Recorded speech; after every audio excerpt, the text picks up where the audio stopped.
इधर किससे खतरा है? याद रखिए आप, ये इनकी सोच है।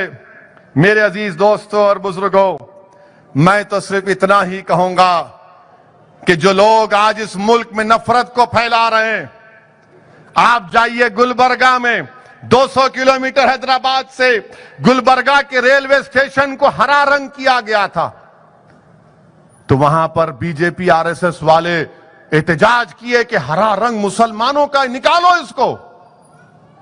रातों रात हरा रंग को निकाल दिया गया। यह बीजेपी आरएसएस की नफरत की निशानी है कि हरा रंग नहीं होना चाहिए, मुसलमानों का है। अरे मोहन भगवत, हम तो हर रंग में रंग जाने वाले हैं, रंग से हमको क्या निस्बत? नहीं, हरा रंग मुसलमानों का है। मैसूर में एक बस स्टैंड के ऊपर एक छोटा सा गुंबद लगाया गया, तो मैसूर का बीजेपी का एमपी बोला ये इस्लाम की निशानी, मिटाओ। तोड़ दिए उसको, तोड़ दिया उसको। घरों को तोड़ दिया जाता है, घरों को बगैर कानून को फॉलो किए, बगैर नोटिस दिए, उत्तर प्रदेश हो, मध्य प्रदेश हो, घरों को तोड़कर बेघर कर दिया जाता है। दिल्ली में तोड़ा गया रमजान के महीने में। ये बीजेपी आरएसएस ये काम कर रही है। इसीलिए मैं आपको बता रहा हूं मेरे अजीज दोस्तों और बुजुर्गों कि कोई बीजेपी का एमपी बोलती चाकुओं को तेज करके रखो, तो आज उत्तराखंड में एक और आरएसएस का आदमी जो पहले विश्व हिंदू परिषद का सदर था, वो कह रहा है कि मैं पूरे मुल्क में 2 करोड़, कितने 2 या 2.5 करोड़ त्रिशूल बांटूंगा, मुसलमानों का उनका वोट डालने का हक छीन लेंगे। मुसलमान कोई कलेक्टर नहीं बनेगा, ना जज बनेगा, ना मुसलमान गवर्नमेंट में जाएगा, हम ये काम करेंगे। खुलम खुला बातें हो रही हैं। और वो मोहतरमा कर्नाटका में चाकूब की बात किए, उनको कोई अरेस्ट नहीं किया जाता, कोई अरेस्ट नहीं किया जाता उनको, खाली एक एफआईआर खाना पूरी करके छोड़ दिए। और हमारा बच्चा अगर कोई शादी की बारात में खाली लकड़ी की तलवार से 3 मार पे नाचा, तो पकड़ उसको, पकड़ पकड़, अरे अरे देख, ये देख, चाकू निकाला ये, अरे लकड़ी है बाबा, लकड़ी से इतना चमक रहे, तो उनको लकड़ी के से फिक्र नहीं है, उसके हाथ में दिख रहा, ओ हो ये हाथ में आ गया, मगर उन्होंने चाकू बता के जा रहे, तेज करो बोल रहे, उन पे फूल बरसा रहे। और हमारे बच्चों को ले जाकर, दलितों के बच्चों को ले जाकर, गरीबों के बच्चों को ले जाकर उनकी ताजपोशी करते हैं हजरत पुलिस। मेरे अजीज दोस्तों और बुजुर्गों, ये हमारे वतन अजीज में हो रहा है। और बीजेपी का जो भी नेता आता, ये नहीं तुष्टीकरण की राजनीति करती है मंजलिस। तेलंगाना को आई कि अपीसमेंट करते, अरे तेलंगाना के चीफ मिनिस्टर यादाद्री में 1200 करोड़ की मंदिर बनाया, 1200 करोड़ की आलीशान मंदिर बनाया, तुम उस पर क्या बोलेंगे? बोलो, नहीं बोलेंगे उस पर। अच्छा, वो यादाद्री की मंदिर में उसमें शैंडलियर कौन लगाए मालूम आपको? कौन लगाए शैंडलियर मालूम मंदिर में आपको? अब बीजेपी को मालूम होगा तो ने जाके देख के बोलेंगे शैंडलियर, शैंडलियर कौन लगाए मालूम आपको? मालूम कौसर आपको मालूम है आपको? हाँ, एक मुसलमान वो शैंडलियर दिया लगाओ बोल के मंदिर में। ये भारत है। उन्होंने कारोबार करते, मगर लोगों को मालूम था कि वो मुसलमान के पास शैंडलियर का एक्सपर्ट है, वो उन्होंने बना के दिए। ये भी हकीकत है। तो ये तेलंगाना में होता है और बीजेपी इससे नफरत करती है। हमारे को के चंद्रशेखर राव जो कर रहे हैं उससे हमको कोई मुखालिफत नहीं है। वो अपने मजहब पर चल रहे हैं, हम अपने मजहब पे चल रहे हैं। सबको अपने मजहब पर चलना चाहिए। यही तो इस मुल्क की खूबसूरती है कि इस पूरी दुनिया में अगर कोई मुल्क है जहां पर हजारों की तादाद में तहजीबें हैं तो भारत है। अगर हैदराबाद के मुसलमान की तहजीब अलग है तो केरला के मुसलमान की तहजीब अलग है। अगर केरला के मुसलमान की तहजीब अलग है तो एक तमिलनाडु के मुसलमान की तहजीब अलग है।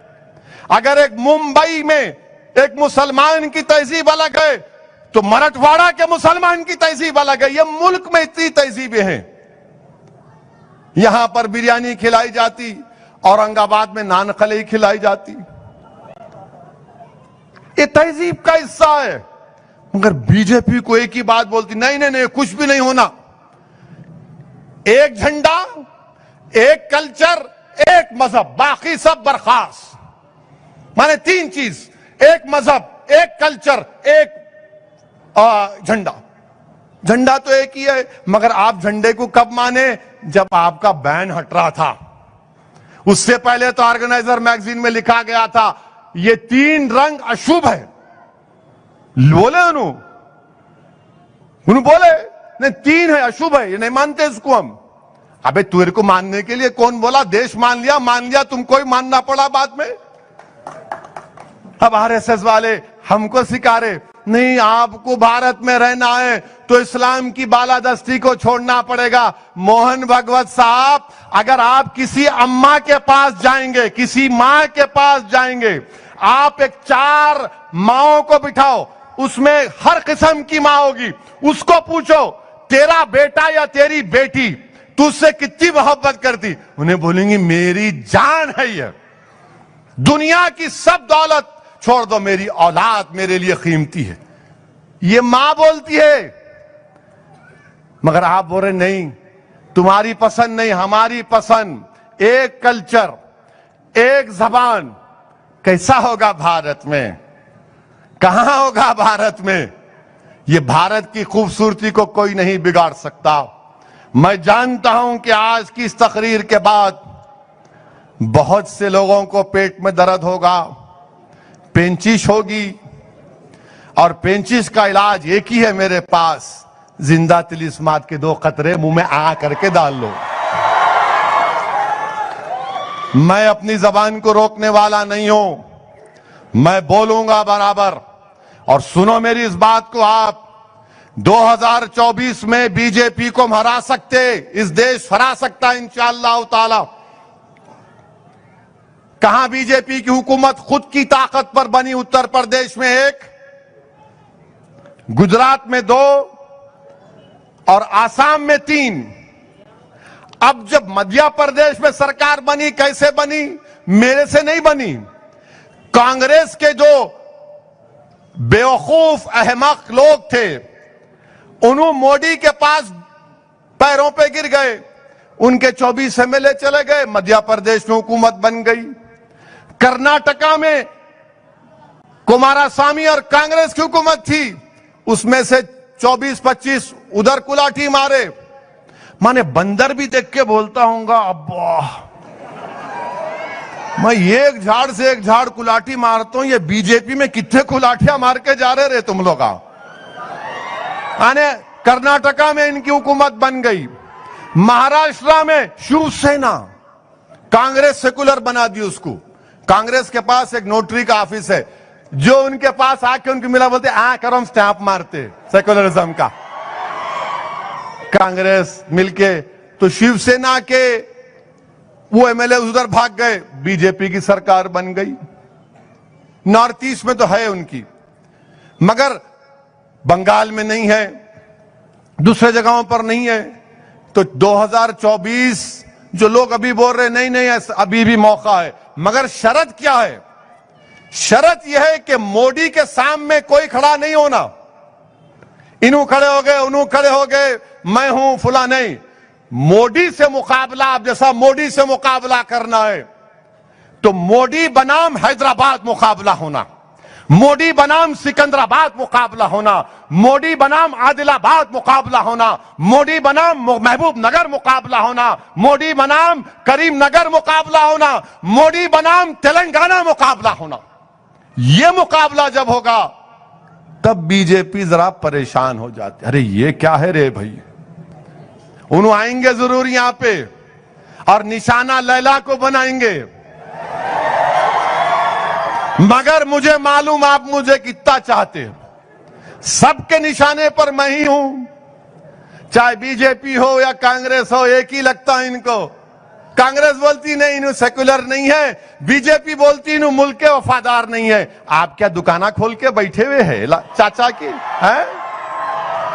आपकी दुकान के पास मैं कभी नहीं गया, ना जाऊंगा इंशाअल्लाह ताला। अब ये कांग्रेस के 50 साल के हो गए, अब बोल रहे मेरे को सर्दी से डर नहीं लगता। 50 साल में कोई बोलता मैं सर्दी को मार दिया? हाँ, बेचारा जो गरीब रोड पे सोता है वो क्या बोलेगा, क्या है इन्हें, है वो क्या गया इसको, मैंने सर्दी को मार दिया। अब क्या बोलेंगे? बोल सकते हो उन्होंने। फिर वो ना सिर्फ वो बोले बल्कि वो भी बोल दिया 50 साल की उम्र में, 52 के है उन्होंने। अपन हैदराबाद में क्या बोलते, अरे उन्हें 52 का है कते, 52 का है कते।